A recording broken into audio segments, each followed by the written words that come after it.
What's up, everyone? My name is Wes, and you're listening to the Ear Coffee Podcast.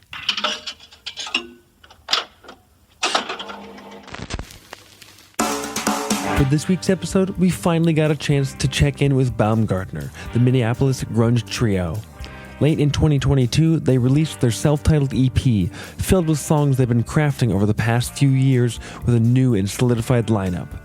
We talked about the band's slow simmering evolution, the joy that came with recording, and where they're headed next.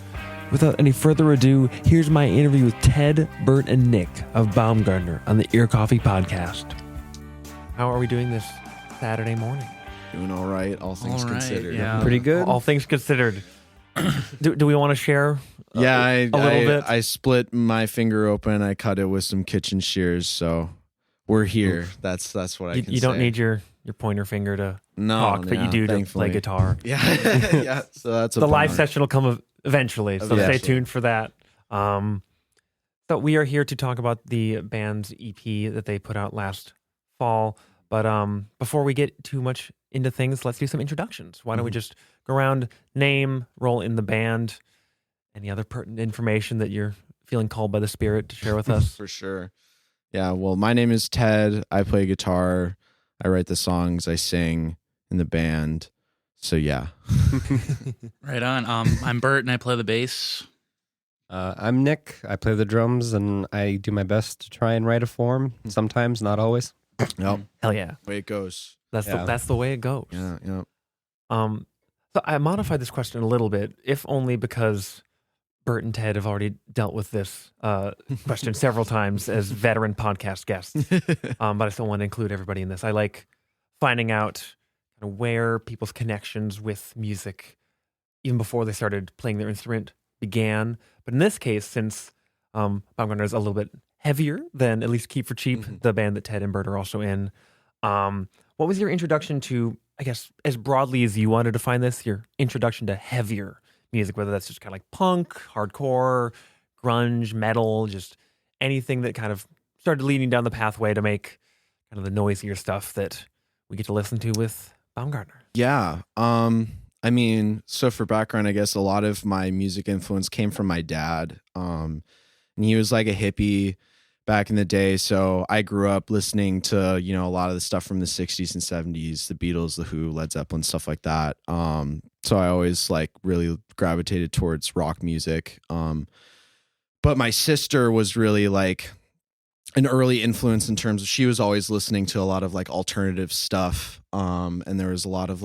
grunge and alternative metal that was being played in the house when I was growing up. And that really didn't start to hit me until middle school, early high school.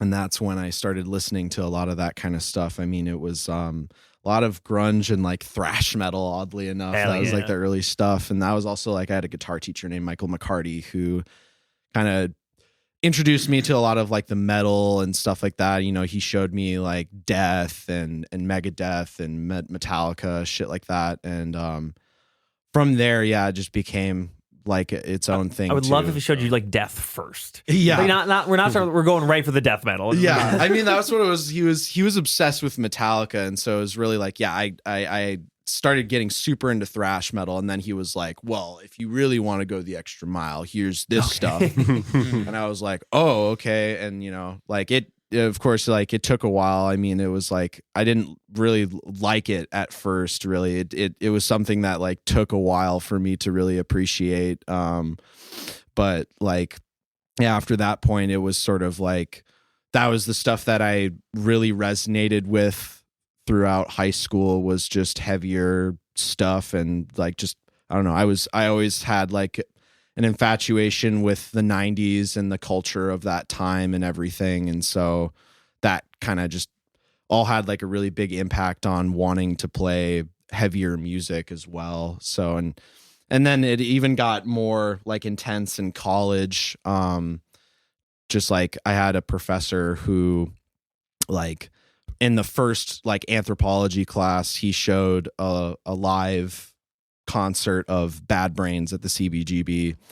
And I had heard of them before, but I hadn't really listened to them. And after that point, I really started to get into punk and hardcore and kind of the all the cultural like aspects of that as well. And like I really started to see music in a very different way, especially before I was just really caught up in like learning how to play guitar and being like somewhat technically proficient, especially with like the influence of metal and stuff. And when that stuff really started to come into my life, I kind of stopped giving a shit about that kind of stuff and realized what was really important was the energy and the ideas and the camaraderie that all goes into making music and kind of creating an experience for people to, you know, all kind of share communally. You know, I don't know, like the whole spiritual aspect kind of became a lot more clear versus just like nailing like the really complicated riffs. Exactly. Yeah. I'm impressed by those at least, but that's not the point. Exactly. Right. You know, at a certain point, that kind of stuff, it's just like lifting weights. You know what I mean? It's like you just put in the time and energy and you'll get there, but it doesn't mean you can necessarily write a good song. You know, so that was kind of like the big game changer for me was like, oh, you know, you don't even have to have like that crazy complicated of riffs. It can just be dumb and go hard. And that's all that matters. So true. Right on. That's a good answer.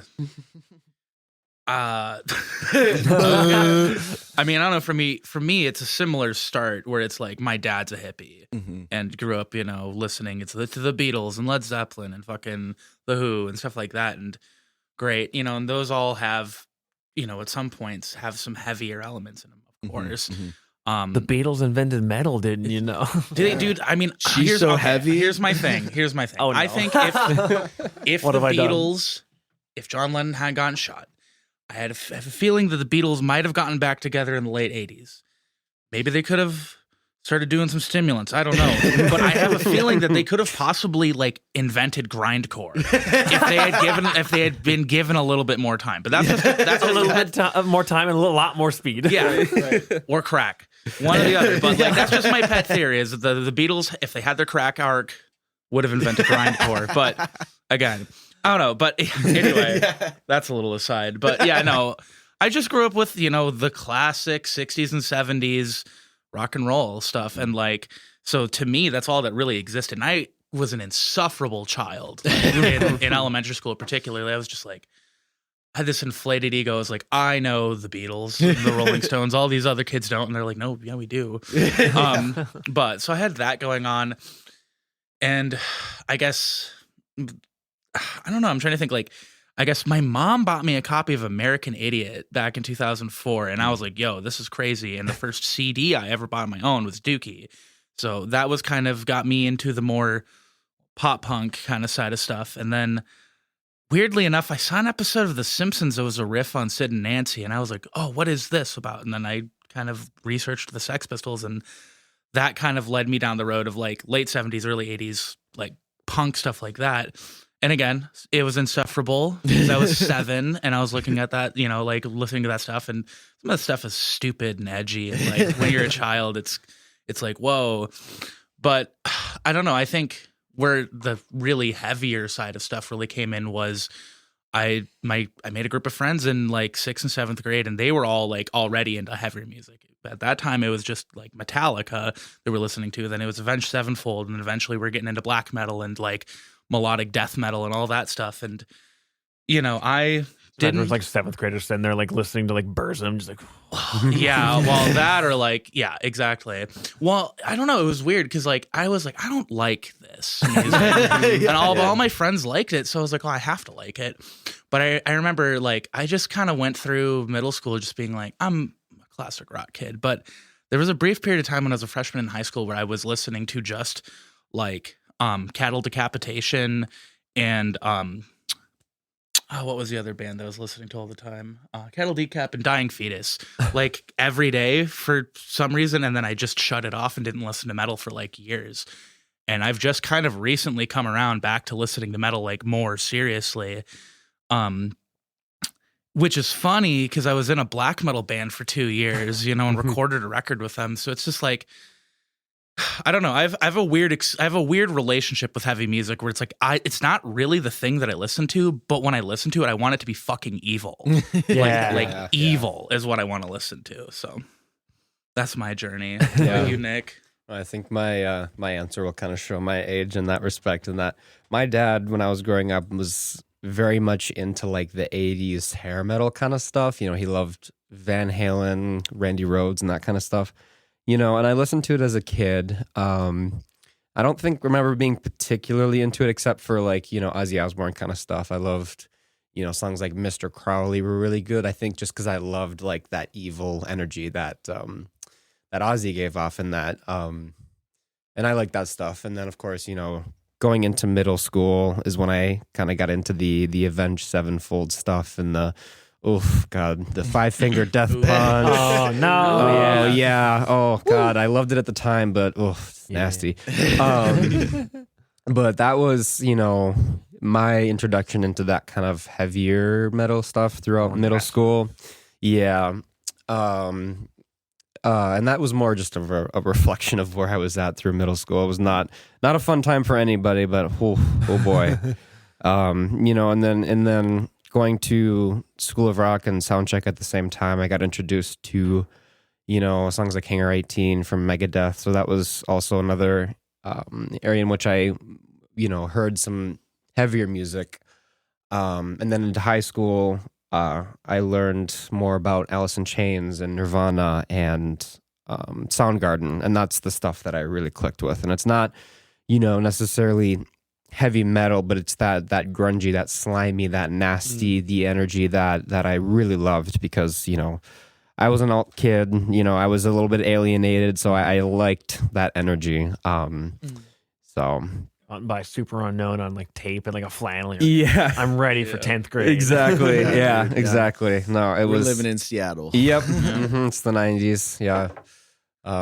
So yeah, and you know, I'm not as much of a heavy metal fan, but I like that evil energy, like Bert was saying. That's kind of what I got out of it, and then, you know, going into Baumgardner, that's what I kind of want to create with that. Is that, you know, that aggressive evil energy? It's really fun. Very cool. Slimy. I like to get slimy. Yeah, icky. slimy. That's where it's at, dude. The sludge. Well, it's like I'll be sitting there listening to Pale Hound, and then I'm like, I think it's time to put on like a poop death metal band. Yeah, know? poop death metal. I sometimes like back when like Spotify like had like a little star system where it would just add everything to a playlist. Like all the stuff I was listening to like in high school is all in the same playlist. So it'll go from like Veggie Tales to like Panopticon, just like folk black metal, and then it'll go back to like synth pop, and just it's like I can't listen to it anymore. It's like I'm giving myself a headache. Like, I still like all this stuff, but it needs to be a little bit more separate. Unless you're like in the mood where you're just like gotta flip a switch. No, yeah, Right. it's got to be intentional when I'm going from the pop or for like the indie rock to the poop death metal. But I don't want to be listening to like my, you know, I'm listening to my indie rock and then have fucking like, I don't know, Judas Iscariot come on and just like blow me up. I'm like, oh god. Well, it's like Crash your car. yeah, no, it's like I'll go from listening to Billie Eilish and then, oh man, I want to listen to Alice in Chains right now. I want to listen to Facelift, and Yeah. it's. But if you got it out in the playlist, then it doesn't work. It doesn't work.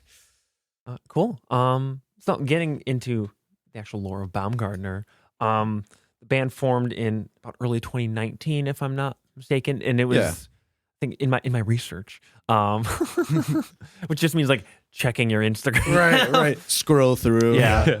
It was born out of like a previous project, which I don't actually know if I had known. Yeah. So talk a little bit about the origins of the band, starting with you, Ted, and Nick are the founding members. Yeah. Well, I mean, all of us have kind of met through School of Rock, you know, after school music program. And like we had like known of each other and we were like friends and we'd played like songs together and stuff, but it wasn't like, you know, there wasn't any like real cohesion or anything.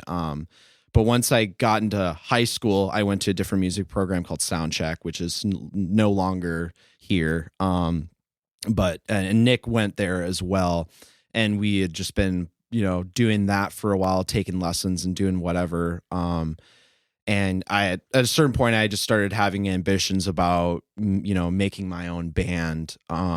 And so I formed a band with Nick and this other guy, Jackson Peters, who now he's doing like jazz guitar, like hardcore jazz guitar. Oh, wow. He's playing around Minneapolis too and stuff. So it's very cool. But yeah, it was a band called The Contingents. It was a very, it was my first band, and it was very like confused. You know what I mean? I was figuring out a lot of stuff about, songwriting and my own self and shit. And so, I was very like, my influences were still really all over the place, and it kind of became this confused mesh of like Queens of the Stone Age, but also like Radiohead. Yeah, and like it didn't like super work. You know what I mean? Yep. It was whatever. You know what I mean? And we played some gigs. Like we'd play at sound check shows, and then we'd also play some of our own bar gigs. There was a few times we played like the Poorhouse in downtown Minneapolis, and that was always an interesting time. Yeah, the shit that you see at the Poorhouse is really can be it was so uncomfortable. weird. I mean, there was one time we played a show there, and there was just this guy who came in, and it looked like he just got off from like doing like a massive hike. Like he had a backpack and shit. Oh man. And like boots and whatever, and he was looking dirty. Yeah. And there was this lady that he got with there, and they were like dry making out, like dry humping. And then they like moved around the bar, and so like they ended up like by the entrances of the bathroom, and they were doing that shit right there. So you had to like walk by them to get to the bathroom. You're like, what the fuck? Oh yeah. And there's this like secret passageway to like a lounge area. And like they went through, they disappeared for a time and then reappeared. And we were kind of like, oh no, like what the hell did they do? Just, it was the worst. Cause like there was a time where he had her up on like a table. Dude. And it was just like, I mean, you're upstairs on the second level trying to watch the music or whatever. And then you look the other direction and you see that, and it's just it was that venue was strange. Yeah, it was bizarre. Yeah, even without going that far, like if people were like macking on each other like that hard, like during any kind of music, even if it's like a slow dance song, if like a band has it, it's just like, don't do it. You're in public, weirdos. Like, Go home, focus on the music, and calm yourselves. Yeah, literally, yeah. And so, what kind of developed was just like that band kind of fizzled out just because I think me and Nick were definitely kind of gearing towards going in a heavier direction. And for Jackson, he just wasn't as interested in that. And so there was like a little bit of tension there that kind of impeded any sort of forward progress with that group. And I eventually, went off to college. And so I just kind of called like a basic like hiatus or whatever for some time, just so I could get into the groove of being in school and whatever. Then that was sort of a period of time where things really started to change, just because, we spent time apart and everything. At that time then too, is like, that's when I started really getting into like punk and hardcore and that whole thing. And I basically like the project of Baumgardner was born out of living in an apartment with two other people. And we were living in fucking squalor, and just like the most mentally ill bunch of people. One of my roommate turned out to be a rapist, and it was really fucked up. There was just like a lot of drugs, lots of psychedelics, and lots of weird mind games and like really fucked up manipulative shit that went on that was really like disturbing, and I was really naive. I hadn't really experienced how fucked up people can really be. And so I wasn't really privy to a lot of the minutia of what was going on.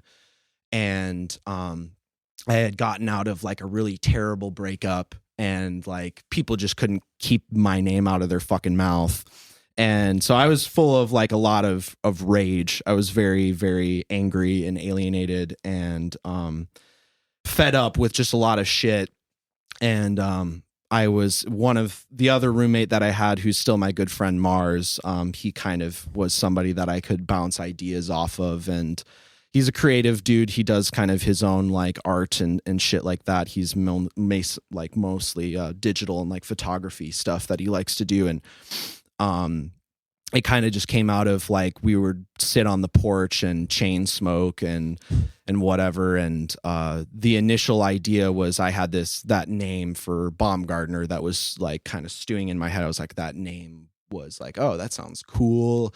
What does that sound like? And, you know, I kind of just passed that idea along to Mars and was like, what do you think about this for a band name? You know, and he was like, oh, that sounds really cool. And, you know, and so kind of the beginnings of that then was, you know, I was thinking about Nick again, and I was like, well, you know, he's a really talented drummer and like we have a lot of the same influences. So that's when I kind of reconnected with Nick.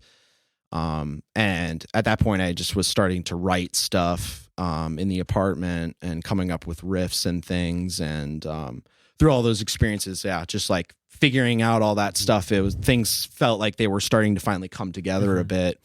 And it all really started with, you know, once we had a couple songs together, Mars had taken a picture of this cigarette drawer that we had that was basically like a massive ashtray.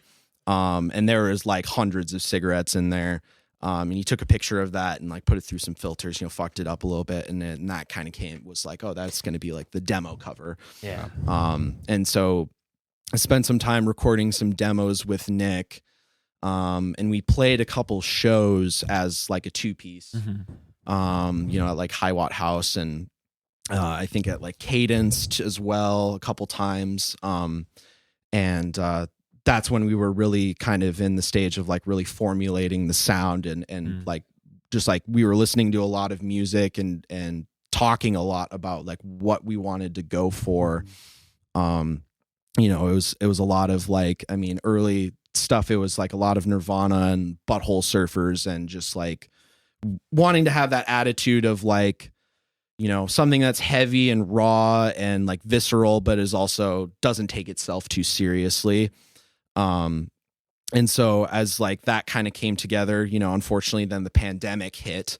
And so that kind of, you know, put a stop on things for a while.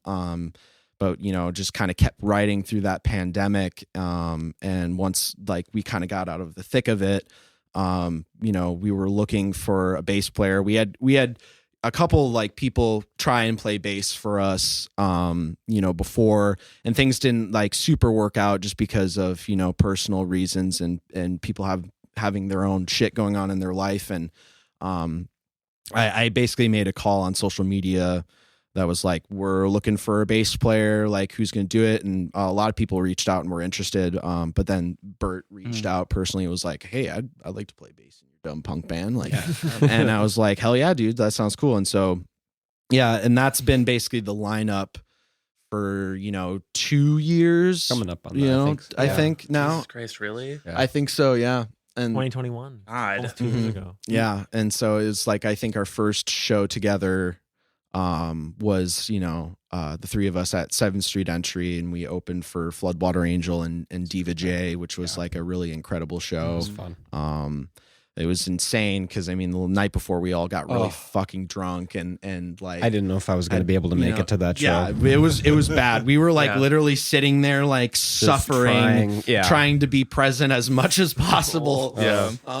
But then we went up there and we played a great show and it sounded awesome. And I think really the what's kind of come to show with that is just like the history that we've had as musicians together, be like the fact that we've just known each other since all of us have been in middle school practically. And I'd like to, and I just want to add to like about that piece of, you know, living in that apartment too. You know, I wasn't, you know, privy to that, the drama and all the messed up shit that happened, you know, because I didn't live there. But I think something that added to the sound that we cultivated too is like I spent a lot of time hanging out with you guys in that apartment too. And then, you know, smoking way too much weed and all the psychedelics and stuff. But, you know, I think that also just gave me especially an opportunity to be introduced to, you know, music like Electric Wizard and Melvins, you know, and even Gorillaz, stuff that I had never heard of before. And of course, being stoned all the time, you listen to that stuff, you're like, whoa, and that Start crying. Yeah, You're like, yeah. the riffs. yeah, exactly. literally. No, and that introduced me to like just a different way of playing drums too, with like, with the stuff that I love too about, Nirvana and Soundgarden, that drumming, and then adding in drums like Melvin's and that really heavy, stupid, and ignorant kind of stuff, but it hits, and it was really cool. And that also, just that time that was spent together doing, hanging out like that also allowed us to kind of find a sound. So. Yeah, absolutely. Kind of going back to that time when you were at least first starting to pull these songs together, because a lot of the songs that were on that Tar demo that came out late 2019 were re-recorded, and they ended up on the EP. So these songs have been around for a while. And when you were first putting those songs together, was it like you would just spend this time like come up with like the lyrics and the song structure and then bring it to Nick, or was it more of like a fully formed thing? How has kind of the process, I guess, evolved even beyond that once you two really solidified as a duo, and then especially once Bert joined? And you actually had like the full 3-piece, had that fuller sound with a low end, and without just you playing bass, at least, because I think you did on the demo. Right. Yeah. Yeah. So yeah, just talk a little bit about that, the early process for these songs, because they've had so much time to breathe and grow before coming into their final. For now, form. Absolutely. Yeah. I mean, the first song that really started to come together was Windmill, and that was just a riff that started at first. That I was like, it was like just like stuck in my head, and there was something about it to me that had this energy, and I couldn't really figure out where to go with it. And it was a lot of like bouncing it off of Nick, and like got into a groove with that. And I started being able to figure out, how to structure the songs and everything. And so it was definitely like partially collaborative, and partially there were some songs that I pieced together like on my own fully fledged structure and would bring to Nick, and we would really talk about, okay, what are the drums going to do? And that was kind of like, I think a huge influence from the Melvins, was just like the idea of how much the drums really play a role in kind of shaping a song and its structure. And so, a lot of the time it would just be like, I'd have riffs. Sometimes it would be like an A-B thing, where it's like you go back and forth between two different parts. And we would just like, a lot of it was just like playing it over and over and hammering it out and being like, what do you think about this? Like, what, like, and playing it and feeling it and thinking about like what would suit that structure the best. So, because I think, in the way that we wrote them earlier on too, it's like, I never had, a solid form, but, I found it really easy to, or not easy, but very like intuitive to, have a riff and then just like, oh, this is the kind of drum beat that I think would sound cool. What do you think of this? Or, a lot of times Ted would have, an idea of, kind of beat that they want.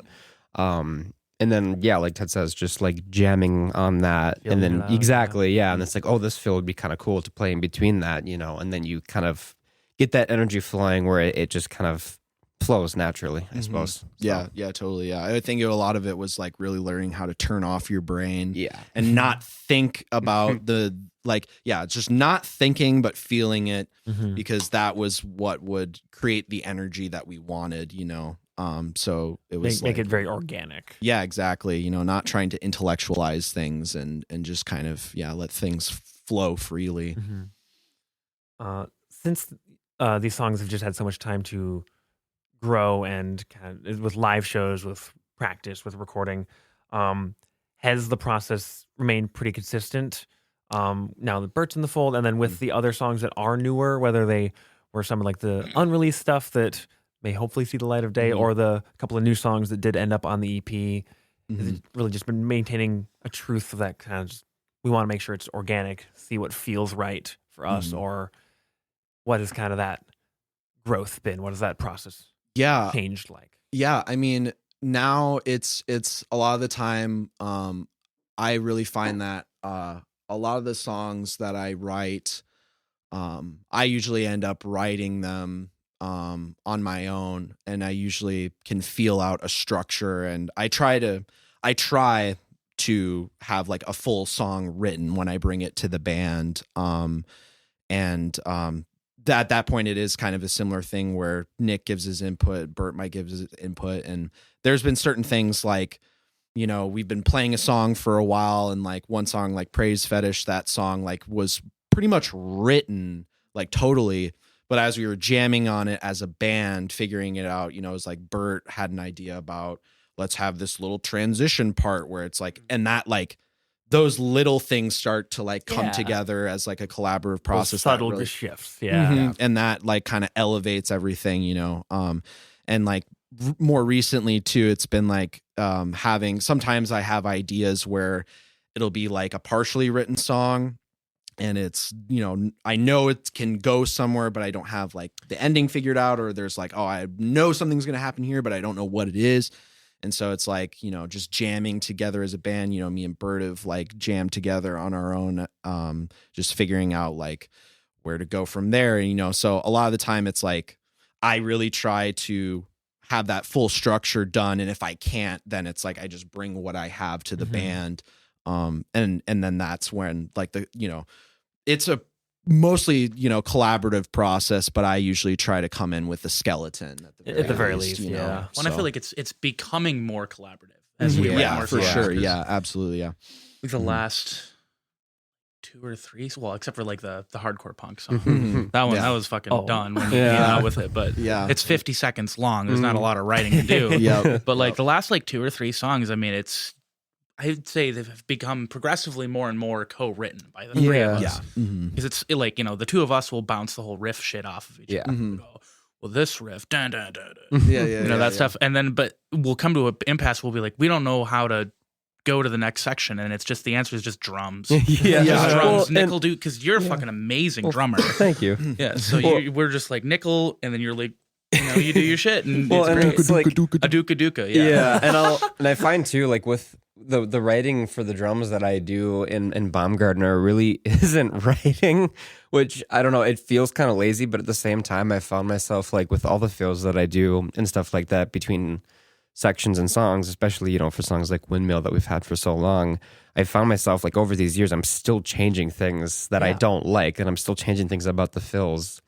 that I want to sound different. And I think that's cool because it still kind of fits with that organic sense where it's like, you know, as I grow with the drummer, I'm still tweaking things about the transitions and the fills that I do that I want to sound a certain way and to, you know, feel a certain way in a song. So I think that's especially true for drummers. We're like, more so than I think like any other instrument, you can kind of like, and this is coming from the perspective of someone who does not play the drums. So if I'm full of shit, No, you're call good. me out. Where you really like that feeling based style. It's sort of, because you are writing, but like it doesn't feel like writing. It's just Exactly, like what yeah. actually feels right here, what fits with what yeah. the more kind of compositionally driven stuff is. And like, I'm sure there's plenty of drummers that are very intentional with their fills and they play the absolutely. same fill every single time. And but that's totally cool, it's- yeah. we're not shaming that. But for a project like Baumgardner, for a sound like this, I think, and that we keep on touching on just the organic Well, and that's mindset. where That's it's, funny like, because really that makes me think of like when I was younger and I was like, I don't know, 8, 9, 10, 11, starting out and playing drums, and I was doing like this writing assignment for school. And I was talking about playing the drums, and like one of the things I said is like, you know, a 10-year-old kid's like, yeah, and if you got any like pent up rage, you can just get it out playing drums. And my dad read that and is like, you've got rage. And at the time I was like, I mean, yeah, like it was just, it was so normal to me. But I think it's funny because it's, you know, it's just that emotional approach to playing drums, you know, and it's like, yeah, I want it to sound technically good. You know, I want my fills to like, you know, I don't want them to be sloppy, but, you know, I want them to change in the way that sounds good, you know. Right. Yeah. like as everyone grows as musicians as well and grows as like an ensemble, I think that's important to have that kind of openness Yeah. to it all. So hell yeah to that. Getting a little bit more into the EP, came out in end of November last year. So I was very glad that there was actually like an official release to finally have an excuse to get y'all on the show. 'Cause that's always what we run into. Just like, we've seen the bands live. We know they have songs. It's just like recording is such a ordeal sometimes and such a cost that Mhm. it is a very huge barrier. Yeah. And we don't need to get too much into the capitalism of it all. Right. But with these songs, why did these songs, especially the ones that have been with y'all for so long, why did you think that they felt so good together? And then the two new songs with the Baumgardner by Baumgardner on the album Baumgardner, just makes me think of Talk Talk by Talk Talk on Talk Talk. Yeah. Not new wave, but Right. but But also new wave. spiritually. Yeah. With Praise Fetish and Baumgardner. And then there were the other two songs I think that you had sent that were recorded around the same time but did not end on the albums. So just yeah, with yeah. the newer songs that ended on the album, and then the other songs that are newer that may hopefully see the light of day. Yeah, But- yeah. I mean, the plan is for those. I mean, we're sitting on those as just sort of like singles to release at some point as just like more new music while we work on writing the LP. Because the other two songs, Superstore and Free, those were kind of written amidst the pandemic, and they kind of have their own vibe to them. Yeah. And I remember you know. like I was scrolling through my like iTunes library, and I think you must have like emailed or DM'd us something during the pandemic. You're like, hey, we got these new Baumgardner demos. Yeah. It was just those two songs. Yeah. Or at least it was Superstore. There might have been another one, but Mhm. I just had like a little separate folder. It was like demos 2020. I'm like, I didn't remember this. Yeah. Yeah. I mean, it was really like, I think those songs just like for whatever reason they felt separate from the vibe of what has become the EP. Even though like Praise Fetish and Baumgardner were kind of written around the same time, those definitely have it's a darker vibe for sure. Yeah. Whereas like Superstore and Free, they're a little bit more upbeat. There's a bit more of an energy of triumph, I think, with those songs. Whereas Praise Fetish and Baumgardner are just kind of like that's like pure agony. And, Yeah. you know, They do fit the vibe. I can vouch for that. Yeah, those are rock songs. Yeah. Well, and I think I will add to that too. I think with how we, put those songs together in the EP, I think also correlates to like when they were written too. 'Cause I think, the batch of earlier songs that we have were definitely heavier, and more raw. And then those two newer ones that we have kind of, align with how we've grown as, a group and how we write those songs or how Ted writes them too. So. Yeah, they feel, the songs in the EP feel both lyrically and musically. Joe and I were talking about this in the car earlier. Like, they feel very misanthropic. Like they're kind of unforgiving. It's just like both in terms of like perception of like the self and of others is just very raw. That's another word of the day. Yeah. So at least touching on some of the lyrics, especially for a moment here, like Yeah, totally. what have been like some of the emotions you try to like connect with? Because like the music speaks for itself, but the lyrics are going parallel to that. They are working in conjunction. Yeah. So share a little bit about that. if Yeah. you wouldn't mind.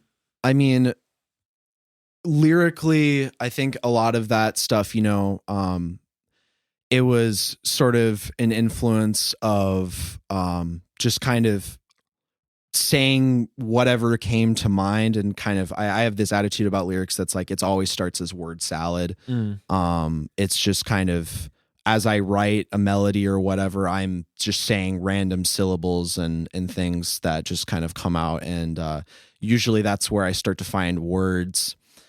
And I don't know, as I don't think very intentionally about the lyrics, like the content of themselves. It's more about what sounds good and what's fun to say.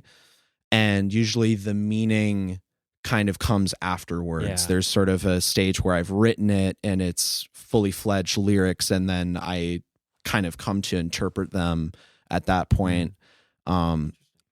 And so a lot of it, I guess, you could say, I don't know if it's like subconscious or if it's like cathartic, but it was like, I mean, it was just like I was around a lot of really shitty people, and around really fucked up shit, and I needed an outlet for a lot of that, and a lot of it too is coming to terms with unfortunately just the nature of society and the culture that we live in, and my whole relationship to the world and other people, and the relationship with myself. And I mean, as I've always kind of gone on doing it, I kind of think about it as a process of just internal introspection and reflection on things that happen to me and other people every day, and sort of kind of, I don't know, an obsession with the negative and trying to talk about that, because it's always something that I feel is these are things that are really difficult to talk about, and it's things that people don't necessarily always want to talk about either. But I've always kind of viewed it as a self-improvement project, wanting to be a better person and wanting to understand why I think the way that I think, and understand how other people think, and come to interact with the world around them. And so, a lot of that time it's just me letting out shit that I've been stewing on. It's purely emoting. I don't try to have any grandiose sense. Sitting there with pen to paper. It's just like keeping with the sense of like everything is coming from feeling, first and foremost, and then everything kind of connects after that. Totally, yeah. With the recording process, just talk a little bit about that. Just, was it home recorded? Did you work with someone else?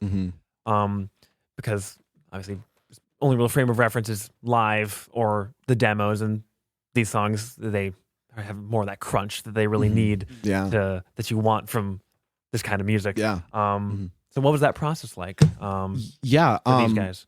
We recorded with Elijah Dietenberg of King Creation, and funnily enough, it was part of the reason too was in our previous project, The Contingents, we had recorded some songs with Elijah for free because he was going to McNally at the time, and so we had already had an experience of working with him before, and when we had done that initially, it was kind of rushed, and we just kind of went in and recorded 5-6 songs in a day, and we're just like, okay, let's get it all done.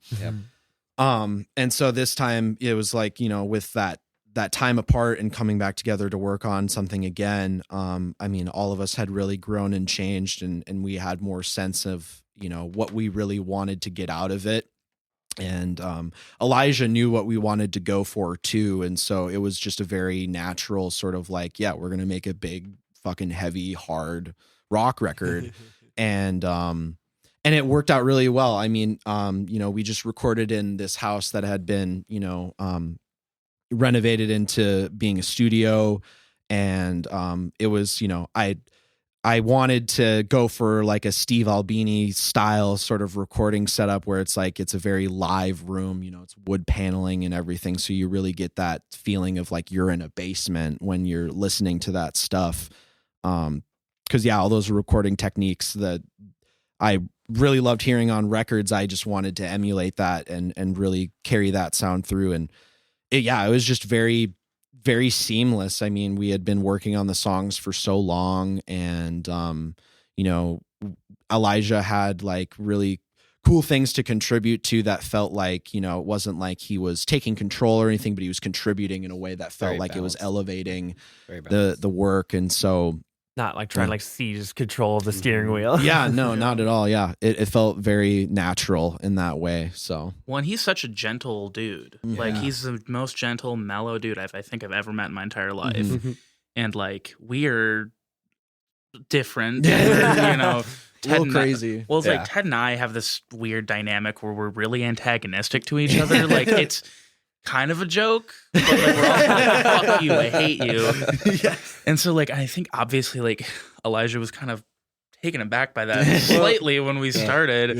And then it's over time, I think he started to get it. And like, and what you were saying about like the live room, all of us sitting there, and then like Elijah just on the other side of the glass, it did feel it felt very intimate, just the four of us doing all of that. And like over time, like, we were being fucking goofballs, and like, we kept being like, we're gonna put some stank on this record, put some shit on it. We're gonna come and shit and fart on this record, stuff like that. And like Elijah was like, I don't really get that. But then eventually, like we come in, he got it. We came in one morning and he was like showing us what he'd been doing some some stuff, engineering on some of the stuff we had recorded the day before, and he was like, he looked at us and he just smiles and he goes, I put some shit on this. And he pressed play, and it was like, we're like, yeah, there is some shit on there. Damn. Well, and even like the way that he mixed the drums in some of the songs made it sound like there was, especially for two of the songs that are my favorite is, Baumgardner and Mr. Yes. For Mr. Yes, I did some auxiliary percussion in the intro, and I wanted it to sound a very certain way. I wanted it to sound ethereal, like you're in some fucked up clown carnival thing, and he made it sound like exactly like I wanted it to. And then the same with Baumgardner, he made the snare sound very metallic, like it was in a metal drum, and it was perfect. Like you said, he kind of got what we were going for, even though we were talking about it in such stupid terms that were so abstract. Exactly.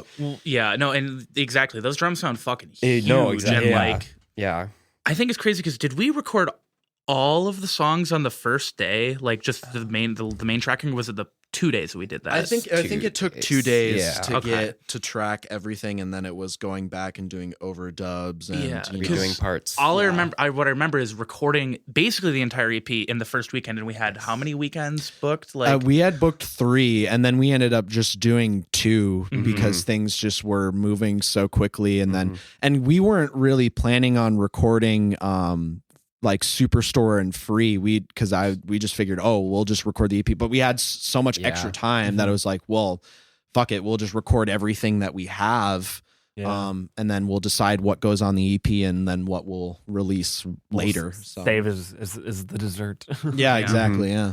So nice little algorithmic boosts, gotta put the gas in there. You at least have enough like an A side, B side. Like, even if we're not going like full like vinyl asshole, like just like get on a 7-inch. Yeah. Flexi. Yeah.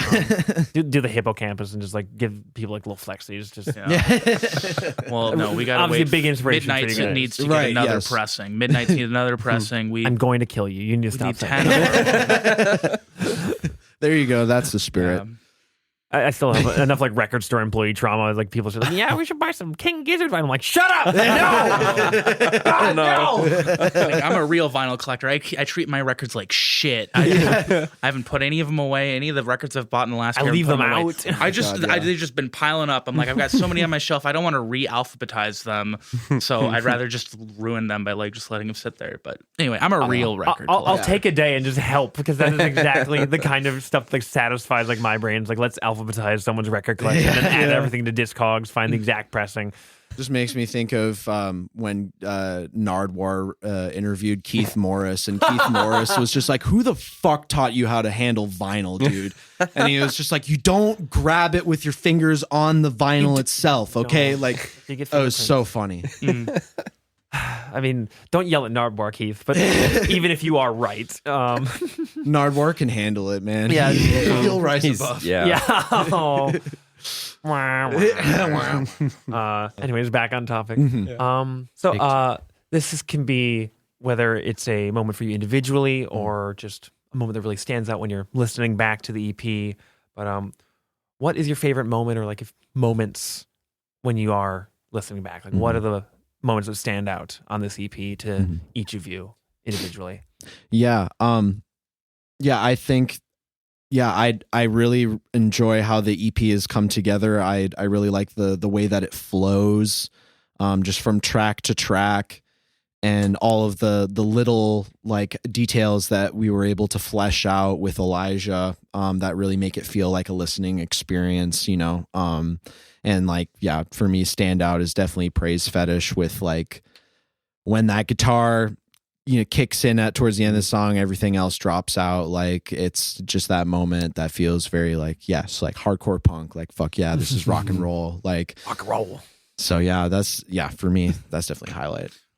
Sorry, I just had a thought that I think it's funny that we use rock and roll as a descriptor to both be pejorative and to say that it's the best thing in the world. We'll be like, it's just a rock and roll song, but we'll be like, if rock and roll. It's like it's not like really like a rock and roll song. Like you think like, oh, it's like Elvis or like the Beatles. It's like, no, but it is rock and roll. State of mind. It's like exclusively describing things as rock and roll that are not emphatically not rock and roll. But exactly. Like, when you say like punk rock in response. It's just like an affirmation instead of like something that's like at all to do with punk rock. Yeah, Exactly. Anyways, Sorry, a little aside. you're good.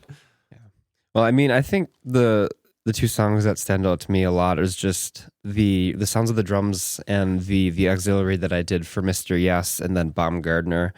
I think, you know, what Ted was mentioning before too, like that the basement is all just wood paneling, and the way that makes the drums sound too is very like not dry, but like, you know, it's in a space, right? And then I think that's almost contrasting too to the auxiliary percussion I did on Mr. Yes, where it's very ethereal, and then it kicks into something that's very grungy, very tangible.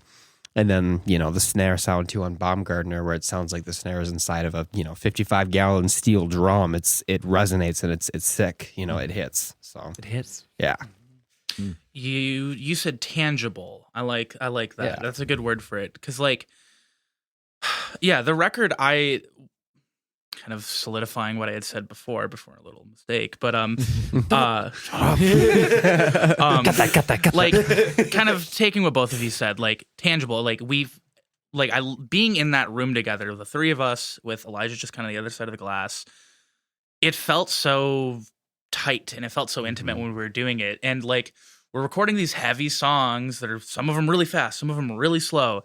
And like, I don't know if it would have been, if we were all just like individually tracking our parts like separately, it just wouldn't have worked, because there has to be that kind of feel with some of these songs. And like, and what you, Ted, what you were saying about like Praise Fetish, like that's one of my fucking favorite songs of all time, not just for this band, not just for the EP. I love that song. And, you know, maybe a low bar to say, but like, you should at least like the songs that you play in your band. But I love this song.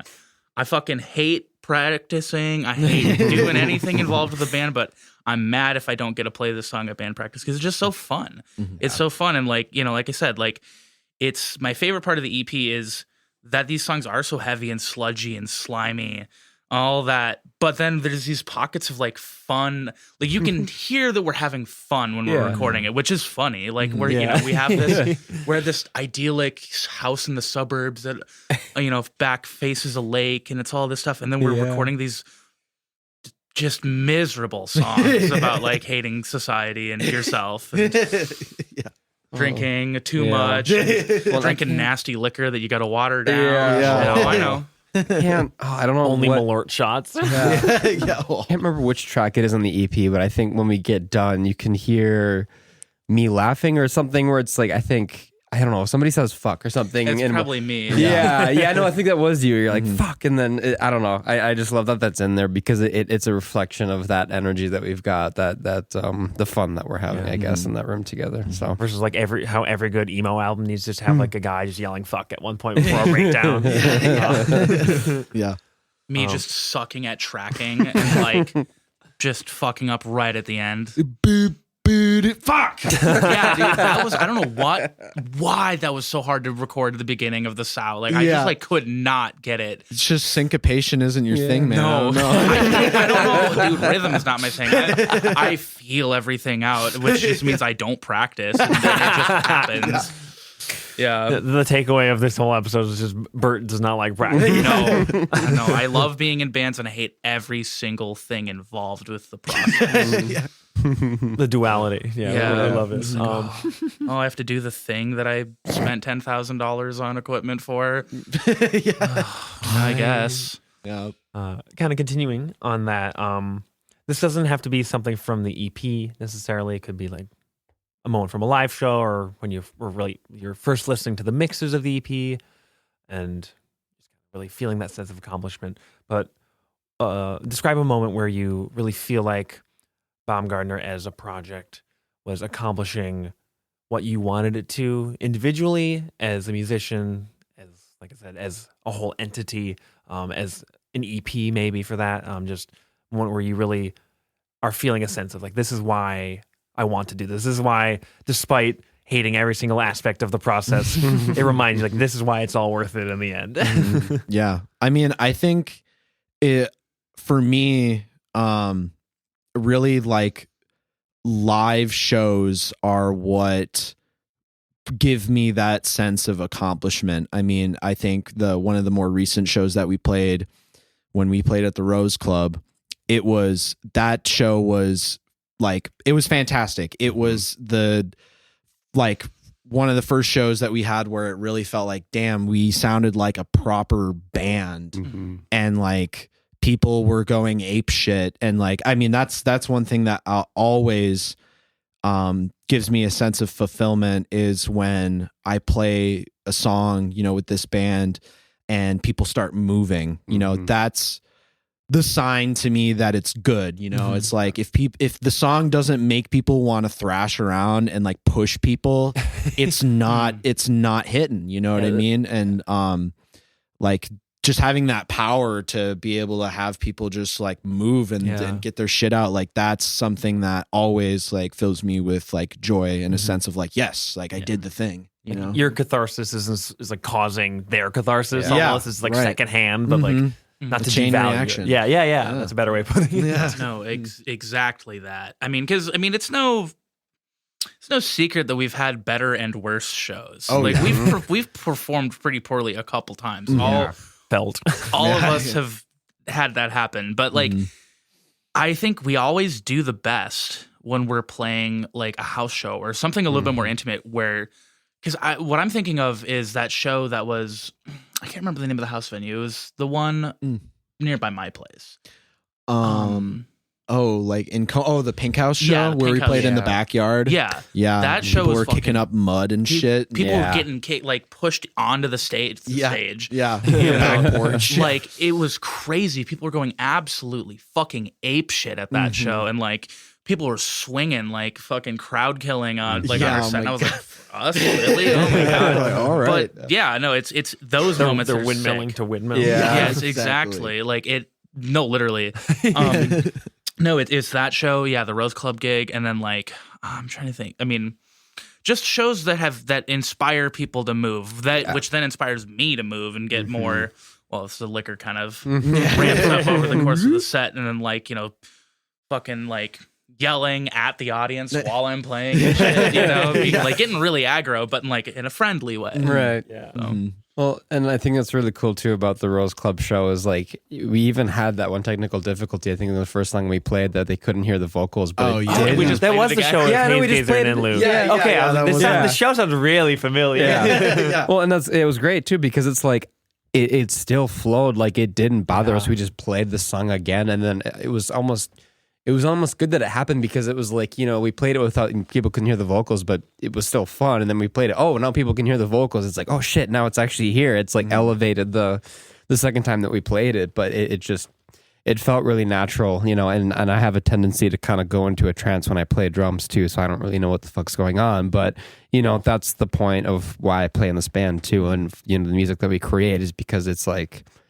I can have that, almost like spiritual meditative, if I can even use that word, but the music that I play on drums it's why I love it, And even extending that to the recording, especially like with Mr. Yes, that auxiliary percussion that I do in the beginning, having it sound like that ethereal carnival evilness, that I mentioned, bringing it full circle back to the beginning, that kind of evil, nasty, slimy feeling, I can actually, create something like that, and then have it hit into something that's very tangible and very, makes you want to move, right? And so, yeah. Hell yeah.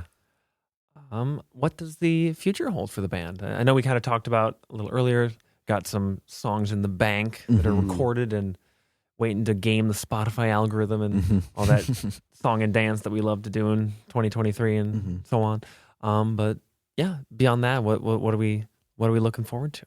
Yeah. I mean, right now we're in the process of writing an album. We have like quite a few tracks already written. I mean, I want to say we have like 7 or 8 songs that are part of this like newer batch. And it's kind of seeing us just leaning in more to that heavy sludgy sound and incorporating more elements of hardcore and just other forms of like extreme music while maintaining that sort of pop sensibility.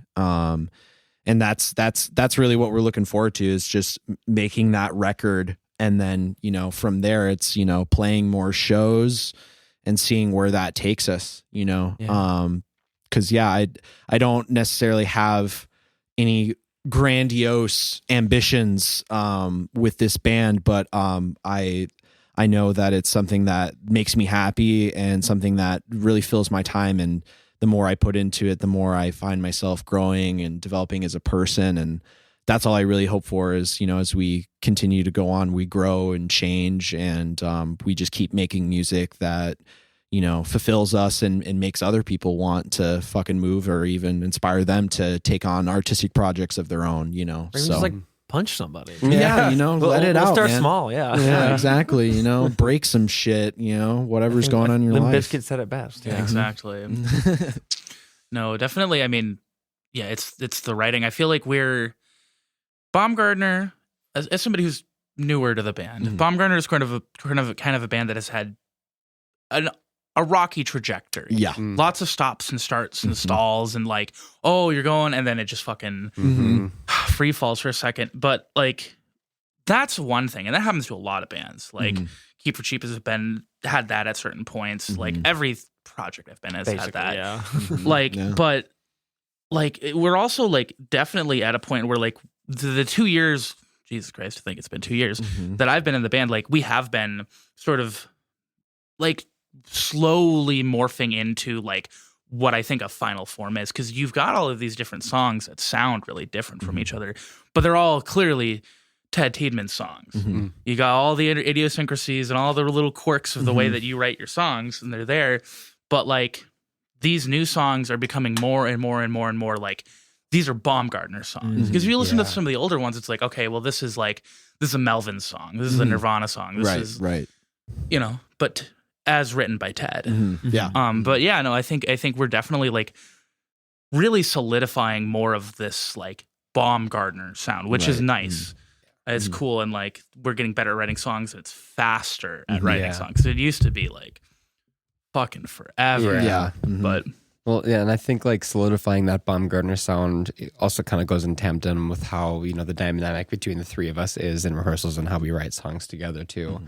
And like with what Ted said too, I used to have pretty ambitious ideas of where I want to be at a certain age, or where I want to be at a certain point with, a band and its success or whatever. But like, at my point in my life, it's like, I like having this project to play drums in this way, and be so aggressive and, put myself into a trance like that. I mean, at this point, it's just fun for me. And it's something that I value highly. So, all I really want to do at this point with this band is to just keep growing, keep writing music that sounds more and more like Baumgardner, and at the same time, improve my drumming, grow as a drummer, and, write my own parts that also fit with that Baumgardner sound too, so we can just keep writing better music and keep having as much fun as we can. So Keep moving forward. yeah. Well, I like wrapping interviews up in the same way as I like starting them the same way. And this is the point where we can get our phones out if we need to. But what are some of the local or maybe underappreciated bands, artists, collaborators, friends that you want to shout out that you think people should know about, that you think people should check out? Like, who have you gigged with? Who have you seen? Or it doesn't have to be local. It's love it when it is, because there's just so many goddamn local bands. Absolutely. And non-derogatory. Yeah. But yeah, we're spreading the love a little bit. I mean, I guess there's quite a few bands that have been inspirational in terms of Baumgardner coming together on its own as well. I mean, bands like In Lieu and Grandma and Harper's Jar. Those were some bands that really like energized me and made me go, oh, it's possible to write this kind of stuff for this kind of audience, and people are doing it locally here too. And as we've gigged more and more, there's plenty of other bands. I mean, like, we always love playing with like Blue Driver, Haze Gazer. I mean, just like great group of people, and like always looking to try and just like connect with those folks. And mean, other bands. I mean, like we love like New Primals. Trying to think of other stuff. I mean, I thought New Primals in a minute. Are they still together? I think so. I hope I mean, so. yeah, it seems like they might be just like writing and stuff right now or whatever, taking a seat back. But I mean, yeah, all of those bands, those groups. I mean, like Small Animal Hospital. I mean, like I'm trying to think of more. Every man, band but we've ever played every with. band we've ever. I mean, honestly, it's been really cool. I mean, Floodwater Angel has been, you know, amazing as Death well. Sounds. Death Sounds, absolutely. Falling with Scissors. Just like so many incredible artists who are doing their own thing and have, you know, received us so well, and you know, we've always just wanted to reciprocate that energy of appreciation for what people do, and we just hope to, you know, keep making those connections with these people, because that's what it's all about. I mean, it's just making those friends and those relationships, and you know, kind of bonding together over the music. Yeah. But- What if the music scene was the friends we made along the way? You know? Sometimes it is. Literally, I mean, Literally, yeah. yeah, literally, yeah. That's the end of my thoughts. Facts, yeah. I mean, yeah, I think especially earlier on too. I think what Ted said too, like bands like Grandma, and I don't know if Heart to Gold is still around, but like those were the bands that I really like awed me in the DIY scene. Like I didn't know that those bands existed around here, and that was like those bands earlier on. Like I mean, I'm 3 or 4 years ago when I'm 17, 18. I'm still pretty young. Like I connected with that energy. It was my first introduction to those basement shows where people are going ape shit. You know, and I really appreciate that kind of music. And I also just love Allergen too. That's another band. I'll throw in there. Yeah. So, Absolutely. Fuck yeah! Yeah, no, I mean, like, yeah, the basement shows. Like, I've bitched about basement shows a good amount in my life. Rightfully but, like, so.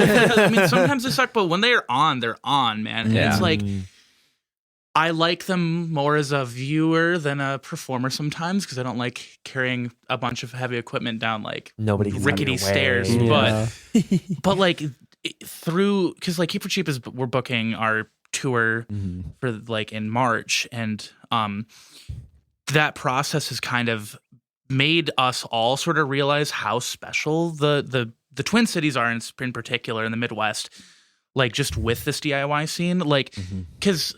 Yeah, there's going to be a DIY scene kind of in pockets everywhere, but like I've been trying to book in Bozeman, Montana right now, and there's just not really any of that vibe. There's no like the house DIY scene isn't that. Yeah. It's bands that play in bars for hours, you know, and they have these long sets.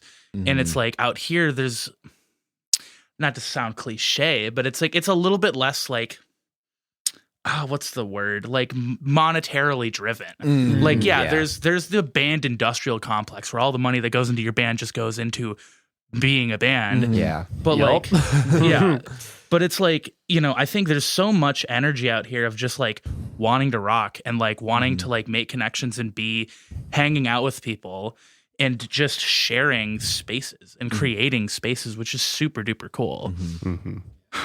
Yeah. So true. All right, where can people find the band online? What are the pluggables we got? How do we stay up to date on everything? Spotify, Apple Music, any streaming service, you can listen to the EP. Instagram, Twitter are all we really use. We're on Facebook, but who gives a fuck about Facebook?